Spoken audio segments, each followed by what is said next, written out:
Hi everyone, मैं हूं ऋतु। मेरे चैनल में आप सभी का बहुत बहुत स्वागत है। आपने औरतों के सील के बारे में तो सुना होगा, जिसको आप हाइमन कहते हो। ठीक वैसे ही मर्दों का भी सील होता है। जी हाँ, मर्दों के प्राइवेट पार्ट का जो सील होता है उसको फ्रेनुलम टियर कहा जाता है। और ये मेल पार्टनर की जो टोपी होती है उसके साथ मेल पार्टनर के नीचे का, प्राइवेट पार्ट के नीचे का जो हिस्सा होता है, उसकी जो चमड़ी होती है उसको जोड़े रखता है।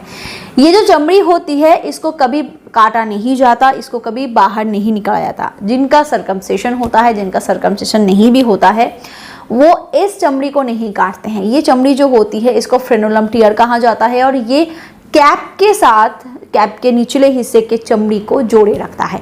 और इसी को ही मेल पार्टनर का सील या फिर ये कह सकते हो कि फ्रेनुलम टियर इसको कहा जाता है। ये जो फ्रेनुलम टियर होता है ये एक इलास्टिक सील होती है, इलास्टिक चमड़ी होती है। इसीलिए male partner first time intimacy या फर्स्ट टाइम हैंड प्रैक्टिस के दौरान या फिर शुरू में काफ़ी खिंचाव को महसूस कर सकते हैं। ये काफ़ी नॉर्मल होता है। शुरू में बहुत बार बहुत सारे लड़के को थोड़ा बहुत पेन भी होता है। बहुत बार एक्सेसिव, अगर वो शुरू में ही ज़ोर से फ्रिक्शन देते हैं तो उससे बहुत बार ब्लीडिंग भी हो सकती है बिकॉज ऑफ दिस चमड़ी।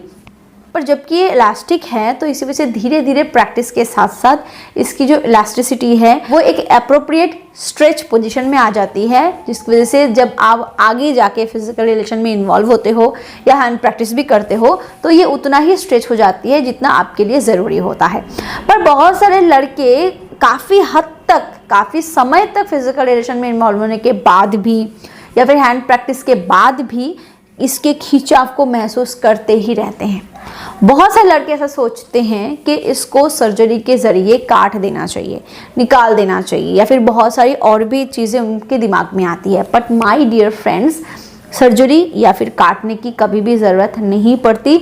आप कोई अच्छे से डॉक्टर से कंसल्ट कर सकते हो। अगर आपको इतनी ही प्रॉब्लम हो रही है, इसकी वजह से हो सकता है कि बहुत सारे लड़के को पेन वगैरह हो रहा हो, तो आप किसी अच्छे से डॉक्टर से कंसल्ट करिए।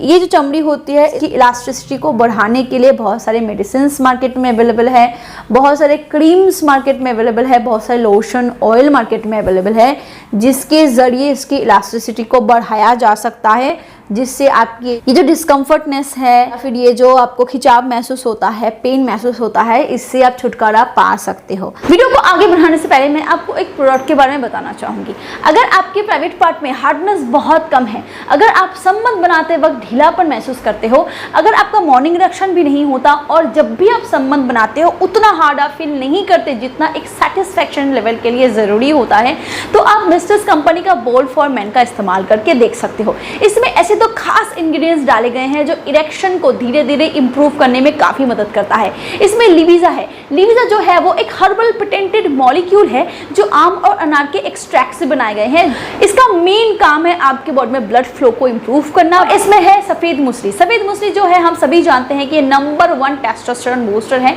और नेचुरली अगर आपकी बॉडी में टेस्टोस्टेरोन बढ़ेगा तो इसके साथ इरेक्शन भी इंप्रूव होगी और साथ ही साथ आपके बॉडी में लिबिडो जो है उसमें भी इंप्रूवमेंट आएगा। और साथ ही साथ आप मिस्ट्रेस एनहांस फॉर मेन से अपने प्राइवेट पार्ट की मसाज कर सकते हो। इसमें एलर्जेनाइन होता है जो आपके प्राइवेट पार्ट के ब्लड वेजल्स को रिपेयर करने में काफ़ी मदद करता है, जिससे आपके प्राइवेट पार्ट में ब्लड फ्लो अच्छे से मेनटेन रहता है। और इसमें लॉन्ग ऑयल है जो आपके प्राइवेट पार्ट के कैप सेक्शन की जो हाइपर सेंसिटिविटी होती है उसको रिड्यूस करने में मदद करता है। तो अगर आप कोई अच्छा सा सप्लीमेंट ढूंढ रहे थे अपने इरेक्शन को और इंप्रूव करने के लिए, तो आप इस कॉम्बो का इस्तेमाल करके देख सकते हो। इसको ऑर्डर करने के लिए आप डिस्क्रिप्शन बॉक्स में दिए गए लिंक पे क्लिक कर सकते हो, अदरवाइज स्क्रीन पे दिए गए नंबर पे कॉल करके भी आप इसको ऑर्डर कर सकते हो।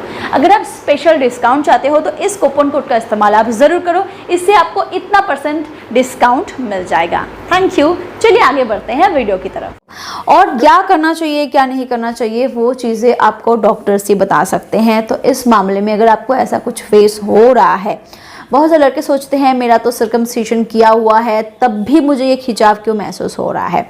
माय डियर, सर्कमसिशन में सिर्फ टोपी के हिस्से चमड़ी को ही काट दिया जाता है, बट नीचे की जो चमड़ी होती है उसके साथ ये जो जॉइंट होती है इसको नहीं काटा जाता। सिर्फ और स्किन को ही काटा जाता है जो बहुत बार फाइमोसिस की वजह से यानी कि चिपकी हुई होती है उसकी वजह से, या फिर नॉर्मली बहुत सारे रिलीजन में भी इसको काट दिया जाता है। तो इसीलिए इसके साथ उसका कोई भी कनेक्शन नहीं है। अगर आपको पेन हो रहा है, डिस्कम्फर्ट हो रही है तो आप किसी अच्छे से डॉक्टर से कंसल्ट करिए। बट ये एक इलास्टिक चमड़ी होती है जो बाय प्रैक्टिस धीरे धीरे इसकी स्ट्रेच करने की जो क्षमता होती है वो बढ़ जाती है। अगर वीडियो को हेल्पफुल लगा हो तो लाइक करें, शेयर करें and do subscribe. Thank you.